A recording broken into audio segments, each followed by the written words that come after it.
Lights. Camera. Watch. Bottoms. Watch. Watch for sure. Go. Oh my. Okay, first off, elephant in the room. We have to start off with it. You said when we got to the movie theater, hey, you're never gonna guess who I just saw in the lobby. Who'd you see in the lobby, Sev? The guy from The Bear. I have no idea his name, and I'll destroy his pronunciation of his name. Jeremy Allen White. He goes, There you I go. saw Jeremy Allen White. And I was like, oh, he's probably coming to this. Yes. Because his co-star, Ayo Edebiri, co-star of The Bear, is the star of Bottoms. And cut to, not only does Jeremy Allen White walk into our movie theater, but so does Ayo Edebiri. And so does Elboy. And just the entire cast of The Bear. And also Tyler, the Creator. And guess where they sit? Oh, where did they sit? Directly next to us. Humble brag. Wild. So we just saw this movie with the cast of one of my favorite TV shows and also the star of the movie. So was that completely distracting through the whole film? Absolutely. Did it change the fact that this movie was an absolute banger? Absolutely not. Did the fact that Tyler, the Creator, chuckled through the whole thing enhance the movie-going experience? 1000%. I need to sprinkle in and tell my boy Rob you fucked up by not coming tonight. Yeah, to everyone who was invited and didn't show up, you missed the worst night to be at the movie theater. I told almost every single person who I heard making murmurs of like, did they just walk past us? Be like, yes, they did. And they were sitting next to me in the movie and I was shitting myself. 100%, you just missed them. Yeah, I just was kind of happy that we didn't really go up to them and say anything because I just wanted them to be humans because I'm pretty sure like they just wanted to experience people cheering and laughing at their hard work. Yeah, and they all showed up as a team to support their co-star to like see their movie, which was so precious. But last week, Elboy and Tyler, the Creator, also accidentally sat next to me at an event, and I did say what up to them. And so at this point, I think they're trying to befriend me. They're following me around town. Low key. Like, low key. I wanted to say, like, make a joke or something, but the only thing I said was I congratulated Ayo Edebiri. Good. That's what's the more important part. And I think actors now, because of the whole like wearing masks, they can sort of like blend in a little full bit. baseball cap mask moment. Like the second the credits rolled, Tyler, the Creator, got out of there so quickly so no one would say anything to him. But honestly, if he walked up to me and like it was like $1 million and I had to identify him, I probably would not know who he is. That's crazy. I'm sure I've seen him before, but I'm not also in a mask and a hat and everything. But like him being next to Elboy, who's just like this gigantic man, and like it's like okay, there's Odd Future. Like there they are. Like they're coming at us. That's what he's called, Odd Future. That's like their old collective. So like Elboy, who's also in The Bear, used to be in like that rap group. Okay. And then Tyler like broke off later and did his like solo stuff. Good for him. So that's like kind of how they all know each other. But also just like the entire cast of The Bear together, all walking up in their hat and their masks. It's like, yeah, I know who you are. And Jeremy Allen White is so tiny in Yes, person. I was gonna say like the guy is like short, but he like in TV like he statures, and he's like with that one monologue that I watched of like season 2, he did make me cry. But anyhow, the movie, fantastic. My God, dude. Fantastic. You know what I feel like? This is like 2.0 of Superbad. 100%. They took every high school stereotype that has ever existed and blew it up to 1000% extreme, but without making it cringy, by making it like genuinely over the top funny. Yeah, and what I liked about that is they just basically look, this is a comedy. They made it serious. They didn't take themselves so seriously. You know, they made fun of everybody. They made fun of like any demographic stereotype. They just made a funny movie without being mean. You know what I mean? Yeah, and like they weren't scared of like crossing some lines either. Like not that they crossed any crazy lines, but they weren't playing to like be like, oh, this might be a joke. They genuinely jammed in any funny moment they could into this thing. Yeah, I feel like this is a movie that, you know how there's like woke, anti-woke, Republicans, Democrats, like hardliners on both sides. I feel like both people could sit down and watch this movie and fucking laugh. You know what I mean? Yeah, it's for all ages, but at the same time, All ages? Okay, not all ages. It's like it's got a wide demographic while it also screams woke Gen Z. Yeah, but I think it's tastefully done that, like, you know, like conservatives would fucking sit there and watch it and think like and laugh out of it. You know what I mean? Yeah. What's interesting to me about this movie, there was another movie that involved that came with a same-sex couple or like gays. They were bros. Yeah. It was I didn't watch Bros. Bros was bad. I was really excited for Bros. Oh, okay. Me and my 2 friends went to go see Bros on like opening weekend because we were like, oh, like I hope this is funny. Like I'm showing up for comedies in the movie theater in general. Want to make sure that comedies keep coming back to the movie theater. Comedies are one of my favorite things to see at a movie theater because you can laugh at the crowd. And like they had such a good cast, and it was such a letdown. I was like really disappointed by Bros. Yeah, my only hope for this movie is like there was a lot of very fresh faces, and it was kind of in a premise of two like lesbian gay people and stuff like that.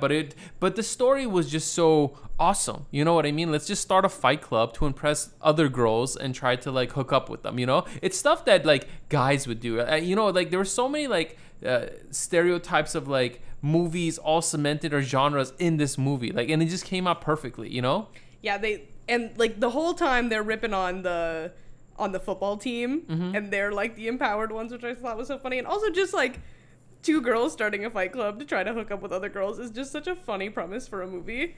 And like just being like the bottom of the social club, like the losers of the school or whatever, and just coming out to this absolute absurd scenario to get out on top is just, it's so great. And I feel like the high school comedy, like there's only so many ways you could do it and it's all been done. This just felt so refreshing. Yes. And so well done, and like it's all the jokes landed. Yeah, and the thing too is even I think sometimes when the jokes didn't land, the other after part of the joke was even funnier. You know what I mean? Like, oh, this is the punchline, you know? Yeah. But the other parts of it was even funnier. I forget what part it was. I think it was not PJ. Forget their names for a second.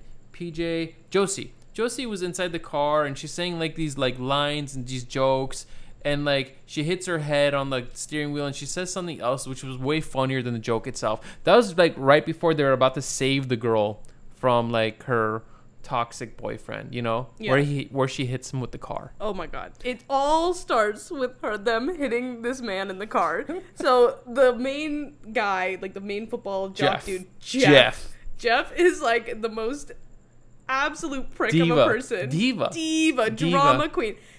In the beginning, all the drama between them and the football team starts because she barely even taps him with his car right on his knee.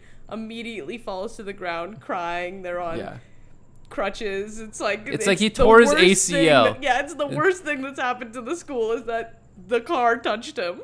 Yeah, so truly, like, the premise, as we've said, like, it's about 2 girls trying to get with other girls by trying to create a club to, you know, get popularity and have them to join. And somehow, I don't want to say weasel their way in, but just, like, you know, what else are they really trying to do? They're trying to, like, get some ass, you know? Yeah. So I encourage them. I, you know, tip my hat to them because I'm pretty sure guys would do the same thing too. Anybody, like, in the beginning of the movie, they're talking about they're super horny. They just want to get laid. And they just don't want to, like, graduate and become a virgin. I mean, Josie has that great line. And she's like, you know, I'm going to wait 20-year reunion and be with a white suit, and she's gonna look there all haggard, and then I'm gonna make a move on her. I'm gonna be the cool one then in 20 years. There you go. But like, I mean, the ensemble cast really is fantastic. Mr. G, which is played by Marshawn Lynch. If you don't know Marshawn Lynch, he's beast mode, and he played in the NFL, and he won like a Super Bowl. So he's slowly done a lot of like movies. He was in Westworld, and he's done like other parts. He's so funny in Yes. this.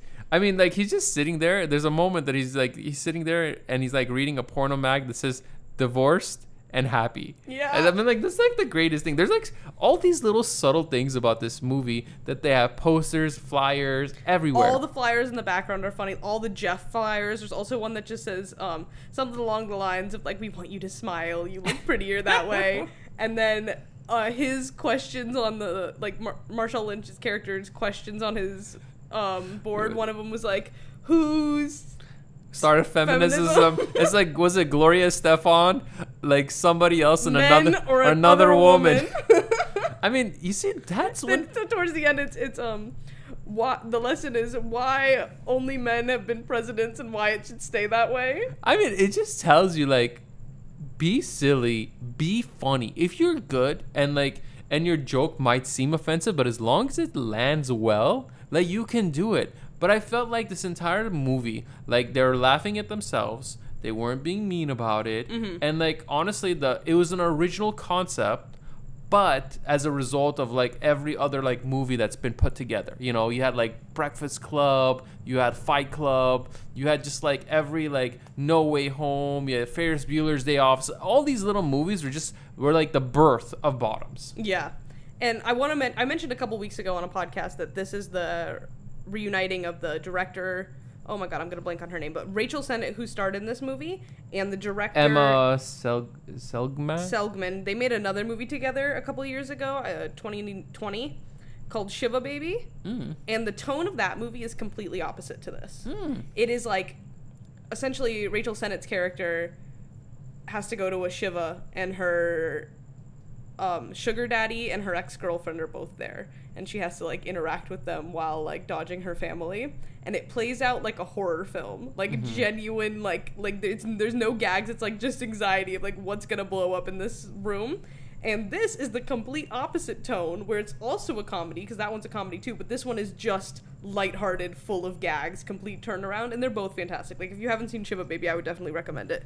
But I love Rachel Sennett, and now Ayo Edebiri's in like everything I love, like The Bear and Abbott Elementary. She's in an episode, which I love. She was in theater camp too, right? She's also in theater camp. Like, all of these good stuff coming out. Like, she's just in. Like, put her in everything. I love her. No, she does a fantastic job.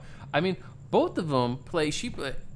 Josie's their character, and she plays like this awesome, awkward person, and it's just like, yo, let's just She's the voice of reason to PJ. Yes, it's like, let's just fly under the radar. Let's like not. Whereas in like PJ is kind of like Cartman in a way, like from South Park. It's like, let's fucking do this. Let's get She's chaos. Yeah, she is chaos, you know.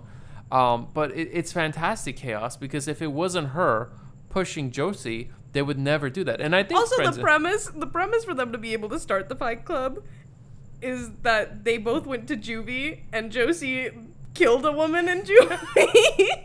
Did she and like, really? She's the quiet. No, they didn't go to juvie. She's the quiet one of the two group. It's like, okay, first of all, out of the two of you, one of them was gonna kill someone in juvie. Let's be real, it's not gonna be Josie. No, wait, I disagree with you, because it's the quiet ones you need to worry about. Oh, okay. So the loud ones are usually the ones you're like, you know, something's bad gonna happen. But dude, awesome. You know, it was fantastic. They started the Fight Club, and it was really cute. You know what I thought of, what I loved about the movie?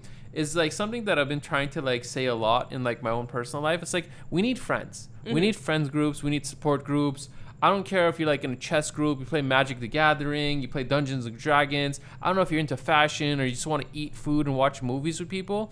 I just think that the fact that you're finding people that are willing to come together and hang out and focus on an activity, a club, and dedicate time, and that's the most important thing, is in this movie, no one was really on their phone. You know, like, you didn't see it was like a weird movie. It was like placed in like the 80s and 70s, but also in like the modern times. Modern times as well too, where like the only time you saw someone pull out a cell phone was, I think his name was Tim, the black guy that's on the football team that's like going through the phone book and trying to get information about Josie and PJ. But that works for the plot. Yes, like, I feel like these days, any of the more recent like high school-esque movies where they do, and anytime they like try to use any modern lingo, or like say, oh, I'm texting so and so, or like whenever like a phone comes out, it immediately ruins it. Yes, it's lame. Like, even though it's modern times, like, you do not have to include your cell phone in your plot unless there's a movie, Decision to Leave. That is the only time. It is a Korean Park Chan-wook film. Oh my god, Decision to Leave. It is the only time I've ever seen a cell phone be cinematic. It's literally just like iMessage. I don't know how this man pulled it off, but like, that is the only time I've ever seen a cell phone like actually work. By the way, mindfuck of a movie at the end. Yeah, have you seen it? Yes, I have. Oh my god, we're gonna have to discuss that some other time. But anyways, I saw Oldboy for the first time the other day. Oh, did you? Pounded. Have you seen it? Of course. Holy I saw it 20 dude. years ago. We're gonna have to talk about that one some other time. But you probably saw the better version that recently came up, because it was remastered. Neon took the translation and they made it even better. The dialogue and stuff like that, because in the subtitles. Really? Because the original that came out like 20 something years ago, or whenever it did, yeah, it's 20 years ago.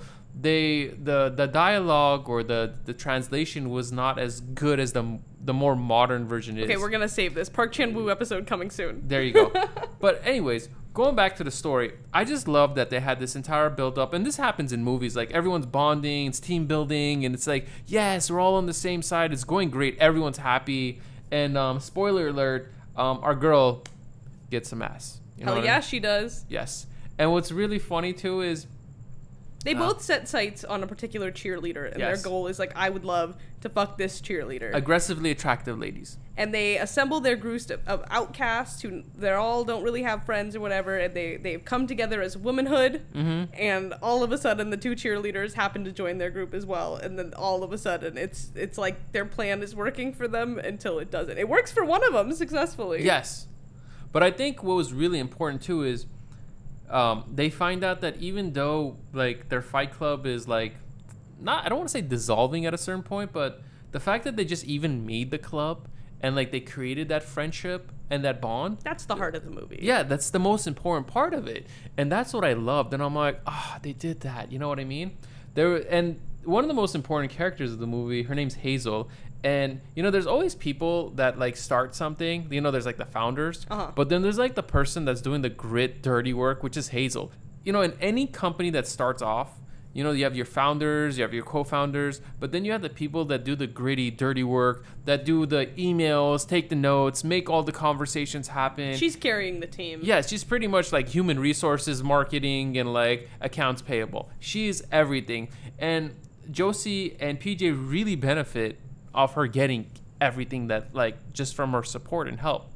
And it was kind of like, in many ways, like She's the one who needs the group support. of women the most, you know? Yes. Like, she's there for the friendship. And because her mom's getting banged by Jeff. Hell yeah, she is. Let's talk about Jeff. You know, I love Jeff. I feel like You Jeff... laughed so hard anytime there was a Jeff scene. I felt like Jeff was evil Ken in a Yes. way. Evil and more feminine Ken in a way. Like, he feels like he's... But he does not have Kenergy. He does not zero Kenergy. He can't even be Beach Ken. Like, he can't even wear Beach Ken's Jeff shirt. could not beach. And he can't beach off anybody.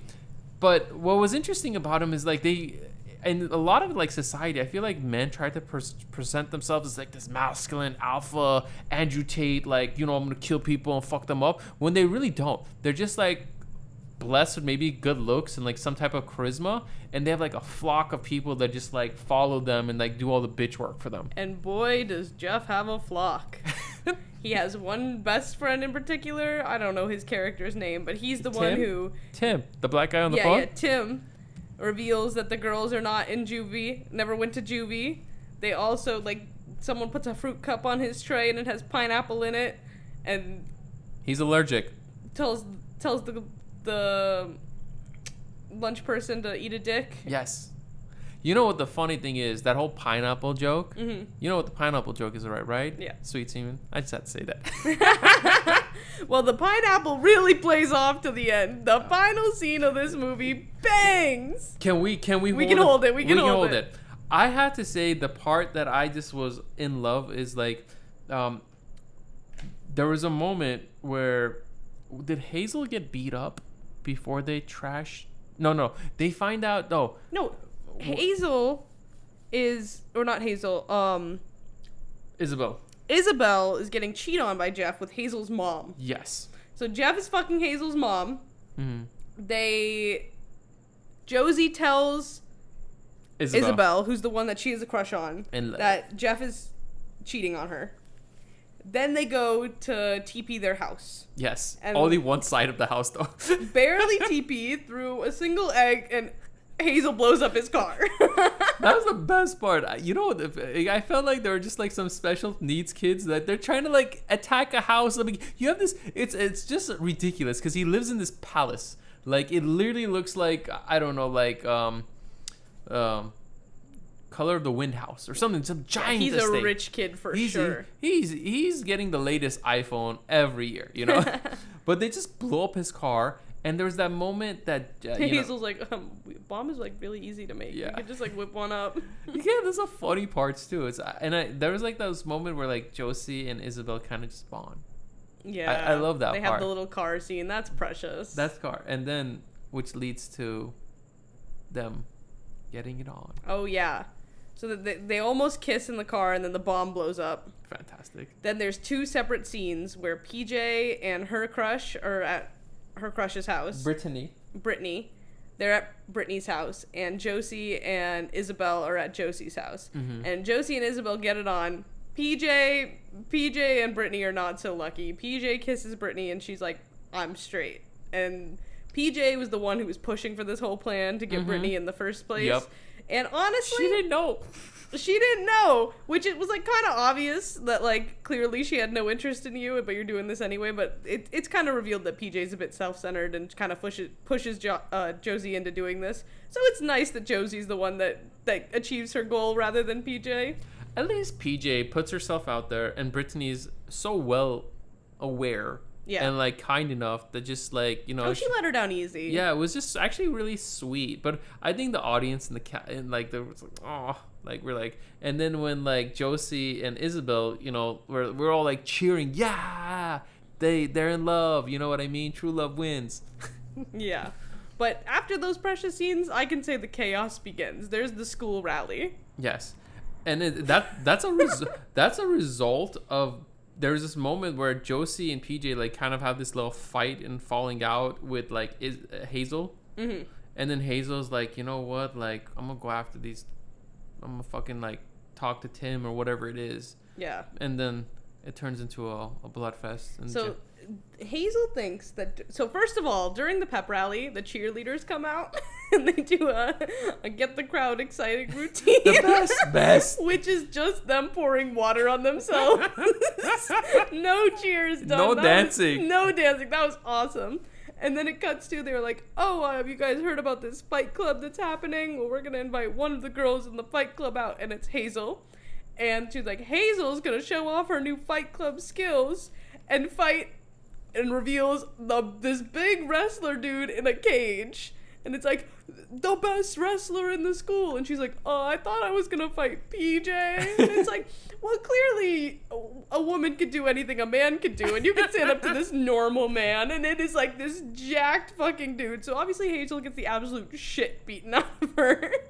Did you notice that guy in the cage was in the beginning of the movie in the classroom? Also in a cage. I love, because I was waiting for them to tell me who the fuck is that guy in the cage. He was waiting to be unleashed. The classroom is just a fucking like just a specimen of its own, you know. I love the class. Yeah. Everything that happens in that classroom is chaos. And then after like the whole fight, you know, she puts up a good fight. You know what I mean? Like I think everyone's kind of shocked that she stood her ground to a degree. But then it just ends with like everybody finding out that like Josie and PJ were just trying to do this club to get ass, and like Isabel gets heartbroken. And that they didn't go to juvie. Do we know that for a fact? Yes, dude. They did not go to juvie. You know what the thing too is? This is my question on that. Is like your underage records are like private. And they can be hidden. Okay, loophole or whatever, but they literally said they made it up, like, at one point. Like, they did not... Why would they make that up? I wish tough and cool. They went to jail. I guess because they were getting bullied and picked on in the beginning of the movie. I still didn't understand why she had, like, a broken arm in the beginning of the movie or, like, a strained cast. Oh, so I think that's what the juvie thing was about. She said that she tripped and fell, but to not seem lame or whatever, PJ's like, oh, she beat some girl up and you should see the other girl kind of stuff. Like, I think that was the play on it. Yeah, and then afterwards we lead to Josie finding her what's it called, lesbian Yoda, her mentor. Yes, her mentor. But there was that montage of like everybody just doing their own thing, being alone, and the girls in the fight club, they're all with Hazel helping her recover. PJ sitting by herself eating a lone can of SpaghettiOs. Sad face. And Josie's just like kicking a can by herself. It's interesting that they had a David Fincher club. I thought that was really sweet. I just thought. Literally someone's like, yeah, Fight Club. I don't know the chaotic girl, the one who has the sword later. She's awesome. She is hilarious. And she keeps talking about like her stepdad. But what I think happens is that her stepdad is maybe this generally nice guy, because he's like, all he wants to do is like Friday night movie night at the house, and I'm like, girl, she's probably like maybe a nice guy. Yeah, and like there's like that one moment where they're all talking about like sexual abuse or whatever, and like why they would want a self-defense class, and that's when she drops all know about my stepdad who just wants to watch movies. It's like, I think you have the wrong idea about your stepdad. I think it was really telling that there's that moment where they're having that group chat about like not rape but like just gray area of harassment. Yeah, dude, which, but that's unfortunately real. That's just like the hard part of it. I'll never forget they did one of those things in high school where it was like Did a they? school assembly or something, and they were like had everyone stand up, and they said like, if you know someone who's like experienced sexual harassment, like remain standing, and like 6 people sat down and the rest of the school stayed up, and it's like, yeah, that's about right. Like that's very true. Yeah, and telling. I think it's not the fact that you're solely telling about society, but I just think in some parts people just like I don't know, maybe people are assholes and just don't know any boundaries, because before social media, like was it as prevalent? Because even me myself, I got bullied. I nearly got my ass kicked, and if I didn't go to my counselor's office, I'm like, this guy's 3 years older than me. I'm like $150 or whatever it is. He will destroy me. Actually, it was less. Maybe it was like 100 pounds. He will fucking eat me up, dude. The guy For a was. second, I thought you were talking about your counselor. No. I wish it. No, my counselor. No, like somebody else is trying to kill Counselor's it. a year and a half older than me. No. Kick my ass. No, like it was like the dude was like a junior. He was like 6'3", weighed like maybe like 200 pounds. I'm like, this guy's Damn. gonna fucking kill me. Anyhow, but I feel like we all like experience all that shit, but. But it's interesting how the movies can make light of or make fun of a joke, but at least be very impactful. You know what I mean? Yeah. Like that was definitely a powerful moment, because it also like brought a reason of why they were all here and why this was like important to them and stuff. So they're having their sisterhood moment. Mm-hmm. She's getting advice from her old mentor. They're all sitting with Hazel after she's gotten beat up. They've all kind of separated their ways. PJ and Josie are not talking to each other. Then it's the whole movie. It's been leading up to this football game. I know they talked about it from the beginning. This is the big thing. It's the 50-year rivalry between these two schools, and like this game hasn't happened in 20 years or something. Like this is a big deal. Then it is oh so casually revealed by Josie's mentor that every year the opposite school teams tries to murder one of the football players. And they do it. They don't call the police. They don't do anything. It is, oh yeah, like someone's gonna get murdered tonight. Like be careful. Excuse me? This is a high school football game. And you're telling me like in like Scream movies, have you seen the Scream movies? No. Okay. Anyhow, like in the Scream movies, it becomes like a thing that like every year some tragedy happens around the same time, like when school starts or something like that. But you would think there would be like some nationally televised like oh my god, another death before the school starts. But I guess in like these little towns across all over the United States, this stuff exists, and it's just like a tradition. You know what I Yeah. mean? And it's not a fucking tradition. It's like a fucking like I don't know, ritual murder. Let's see who's gonna get murdered tonight. Oh man, but So they have to reunite the Fight Club. yes. They have to come together to try Avengers and save assembles. the asshole football players, the Yes. big weenies, because in this school they are the tough guys. Yes.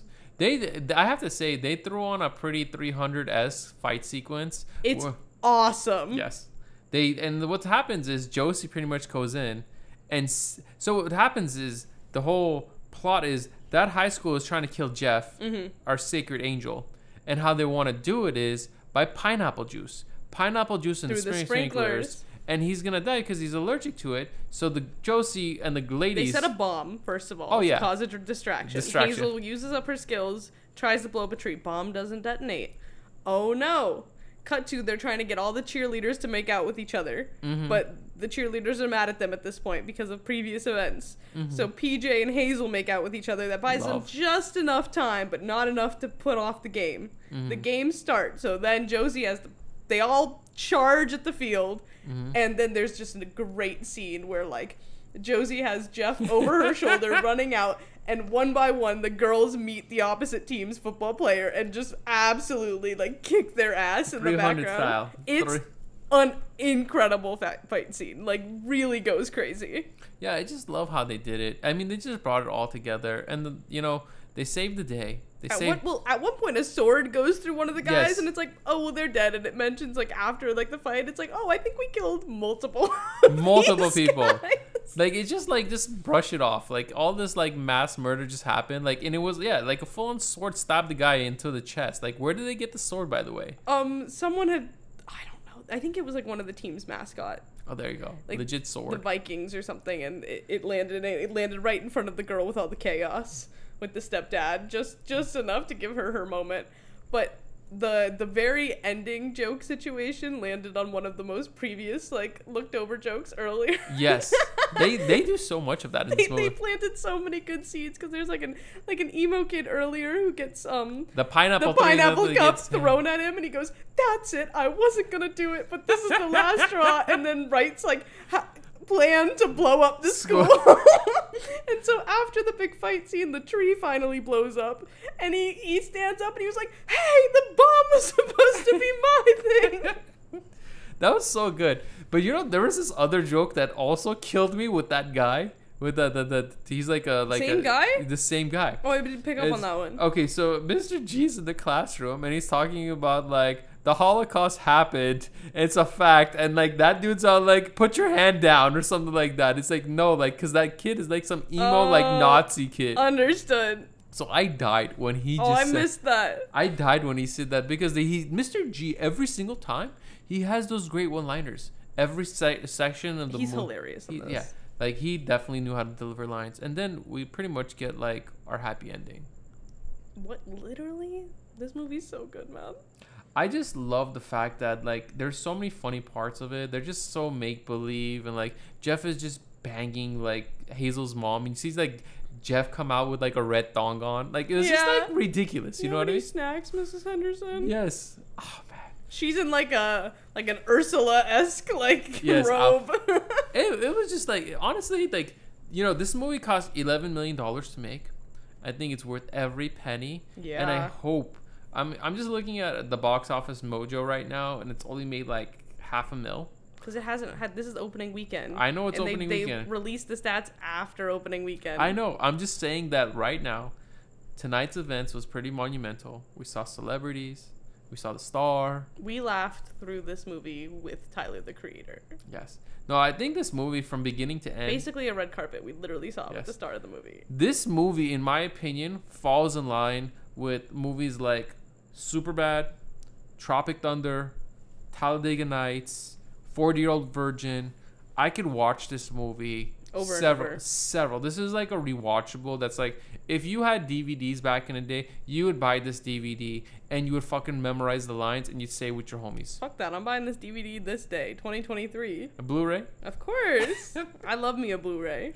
Do you? Do you have a DVD collection? I have now recently, out of sheer anger of streaming services, began restarting a Blu-ray collection. Wow. I have lost my DVDs like 3 times amongst moves and stuff and not thinking they were relevant anymore. And now, 2023, after having like 5 streaming services, and every single time I want to rewatch a movie I love, having to pay like $7 to rent for it, and a Blu-ray is literally like $10. Now I just go on, I wait the next day, I order on Amazon the Blu-ray. There you go. Now this is the more important question.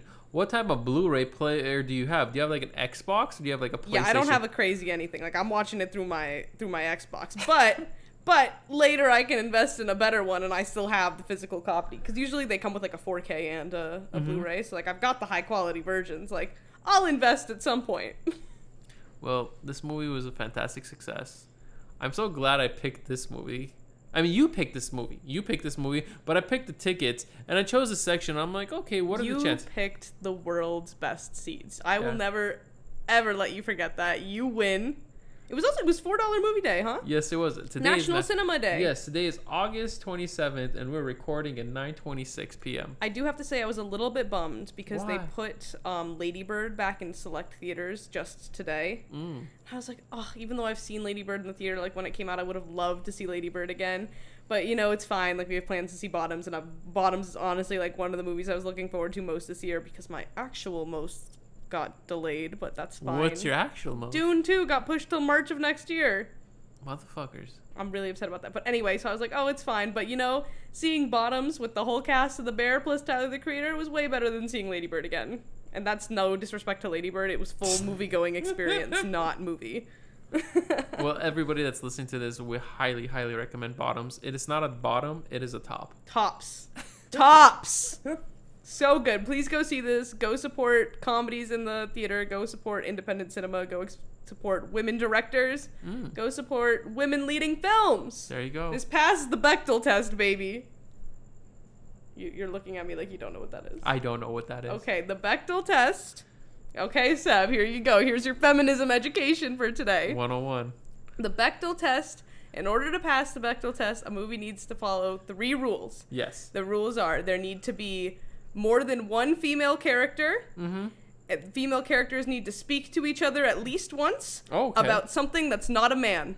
And you would be surprised how many movies do not pass this test. Oh. Most movies don't pass this test. Like over 75% of movies do not pass this test. Well, I'm sure this movie passed the test with, With flying flying colors.